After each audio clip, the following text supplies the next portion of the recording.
Good evening and welcome. Tonight we will be going over the history and geography of Simbu in Papua New Guinea, Simbu province. Let's start by zooming out so you can see exactly where we are in the world. This is the island of New Guinea. This half is Papua New Guinea, its own independent country. This half is the region of Guinea in Indonesia. I forget what they called it in Indonesia. I want to say province, but I could be wrong. Papua New Guinea is culturally located in Oceania, even though it's on an island that's part of Asia. This leads to some debate in this province for geography nerds like me. Nothing serious. Up here is Mount Wilhelm. This is the highest peak in Papua New Guinea, and we'll look at it in more detail in a minute because it's pretty cool. The highest mountain in Papua New Guinea.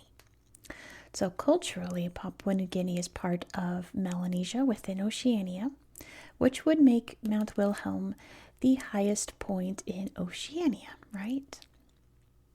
Well, there's a mountain on this half, the Indonesian half of New Guinea, called Puncak Jaya, which is higher than Mount Wilhelm.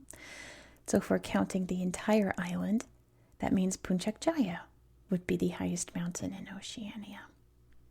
Even though culturally this part is part of Asia, is the whole island technically part of Asia or Oceania? If you think this whole island is geographically part of Asia, not culturally, geographically, then Aoraki or Mount Cook down here in New Zealand is the highest mountain in Oceania. So it's up for debate. Is Mount Wilhelm the highest mountain in Oceania? Yes and no, question mark. It's up to you, I suppose, up to debate.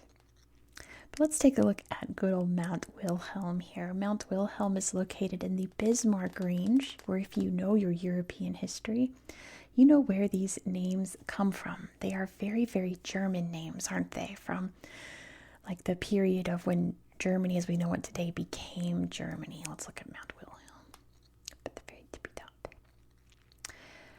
Otto von Bismarck was the first Kaiser of Germany. He was an important general, I know that. But Wilhelm was eventually Kaiser of Germany. So it was German explorers who named these mountains, definitely. This guy looks cool. So does that guy. Oh my goodness, that guy looks super cool. All these guys look great. They brought the flag with them.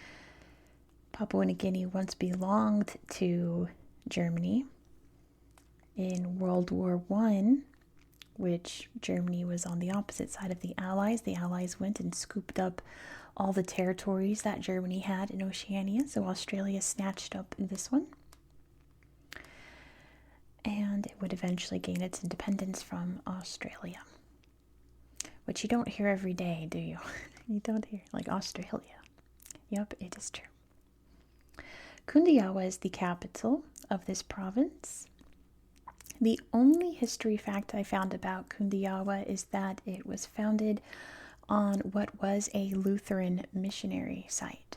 So I don't know when that was. I don't know what happened to that Lutheran missionary site. But here we are. As you can see, it's not like the busiest, most bustling town in the world. We're in the middle of Papua New Guinea. Oh, that's the coolest kid in the world. There's some really cool people here. Yeah, look at the pros. Guys being dudes. Yes, everyone here looks so nice and neat. Definitely that kid looks like the coolest kid in the whole wide world. I want to meet all these people. They all look so cool. I don't know what it is. He's got a Panic at the Disco hoodie and everything. Everyone here looks so nice. Or at least like interesting, if not nice, like a character. Anyway, As you can see, this area is incredibly mountainous. The whole central area of Papua New Guinea is very, very mountainous, which led to this area being very unexplored until airplanes became a thing.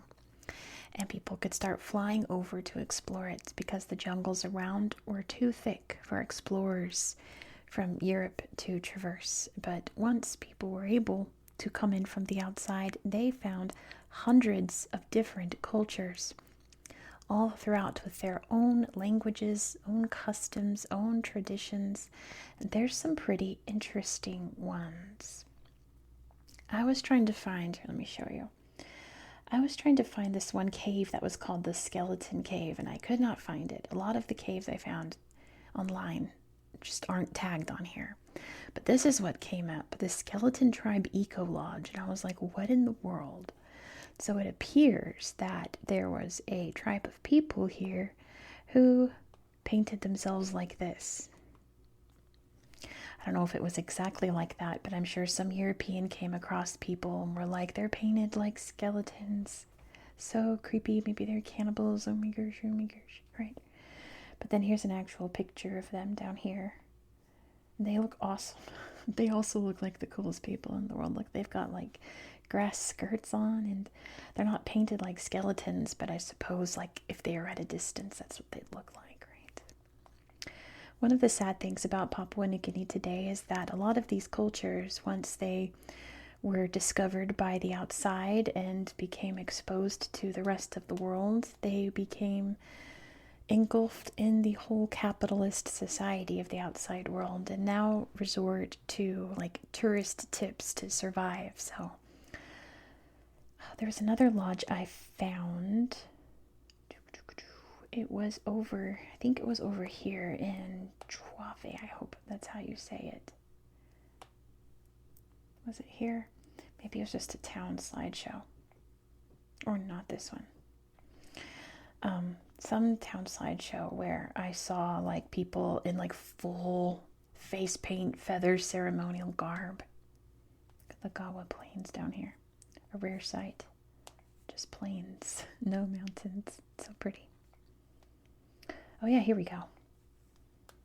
Just fully decked out, posing for photos. You know, that's sadly the life that many of these groups lead today, is that this is their source of income, is just taking photos of them or them doing, you know, dances that they would probably only do for an initiation ceremony or a holiday, but now they got to do it like every Friday and Saturday. Pretty sad. But it also exposes the world to these very rare, very amazing cultures. So, I don't know. No pictures there. There's a lot of places here without pictures. We're just going to poke around and see what we can find. Papua New Guinea is the country with the most languages spoken. There's a slideshow here. Most languages than any other country. There are over 800 languages spoken throughout Papua New Guinea. I haven't made the titles yet for this video, but I'm pretty sure it was this region. Yeah, it was this region where what I try to do in the intro, if you don't notice when I show the channel members, everyone here is so cool, is I say thank you, and then I say thank you very much in whatever language is widely spoken besides English. If English is like the main language, I'll pick the secondary one. I found the secondary language spoken here, and I couldn't find a translation for thank you. I looked all over. Very cool mountain. So I just don't know if the main language here doesn't have a word for thank you. Maybe they don't. Maybe they have some other way to express gratitude other than thank you. You know, maybe it's nonverbal. Or maybe I just couldn't find a source that had it. Which is sad, because you know that these languages are going to die out if we don't try to preserve them, you know. I found dictionaries, but no form of thank you. Look at this amazing mountain down here. It looks like there's a big landslide or something. Maybe it's an extinct volcano. Definitely looks like it. The river's running down. is a possibility. We're going to look at a lot of volcanoes later this week. If volcanoes are your thing, be sure to subscribe. We are going to 2 countries with some pretty big volcanoes in their regions that start with CH. Let's head back to Mount Wilhelm to wrap this up. Sorry this is a shorter one, but that's just how it is. Oh, I read a lot about Betty's Lodge. Some tourist websites was like, this is the best place to start your Mount Wilhelm ascent. Look how cool. Everyone looks so nice here. Gonna get some fried fish, just a full fish. Oh, I bet that skin's so crispy. Let's see, the Coral Headwaters Nature Park. I know there's some places here with slideshows, some without, but this one has a ton of slideshows. Big rushing river. What was I saying? Yeah, I couldn't find the way to say thank you, so my apologies for that. I really tried. But yeah, 800 languages. That's so hard to like wrap your head around. And a lot of them are like distinct from one another, you know, because a lot of the groups here were uncontacted, separated by vast swaths of thick jungle like this, that a lot of groups never met each other until after Europeans and Westerners arrived, Americans and such, and went and found all these people out. Let's look at Lake Punde, I think is how you say that. Lots of more cool people. Look at this guy. He looks a little grumpy. He looks like he's been hiking for a long time and he's really tired, but this person's pretty cool. Looks like a tourist though, but that's okay. They got snacks here? No, they're just holding umbrellas. It looked like a little snack cart or something. It's just a box. Anyway, big old Mount Wilhelm. Take a look. Apparently, it's not terribly hard to climb it, to summit it. I mean, you obviously have to have some mountaineering skill, but apparently it's one of the easier of the 7 summits, if you consider it one of the 7 summits. Which I guess I do. It's very complicated. Anyone that's a big geography person, start debating down there if it's, oh no pictures there, if it's a 7 summit or not. 7 summits being the highest point on each continent. Is it one of the 7 summits? I suppose so. Is this anything? More nice people. Very cool looking people. What is on this child's face? Looks like he's made a beard. Anyway, I'm going to wrap it up there because I think that's all the best pictures that I found. There are other pictures. I think a lot of these towns have pictures, not a lot, but nonetheless they do. So if you would like to explore this area on your own, maybe you'll find something out here in the jungle. Look how thick it is here. Maybe you'll find something that I missed. Let me know if you do. But that's where we're going to end it tonight. Thank you so much for watching. Let me pull up just the, oh darn, it's crashing. It couldn't wait just one more minute to not crash. It certainly could not. Come on, dude. Work with me here. Struggling to crash. There it goes. There we go. Poor Google Earth. I don't know why it keeps doing that. It's very annoying. And, okay, I was about to say, it didn't drop me off in Papua New Guinea. It dropped me off like way down here. I was like, where am I?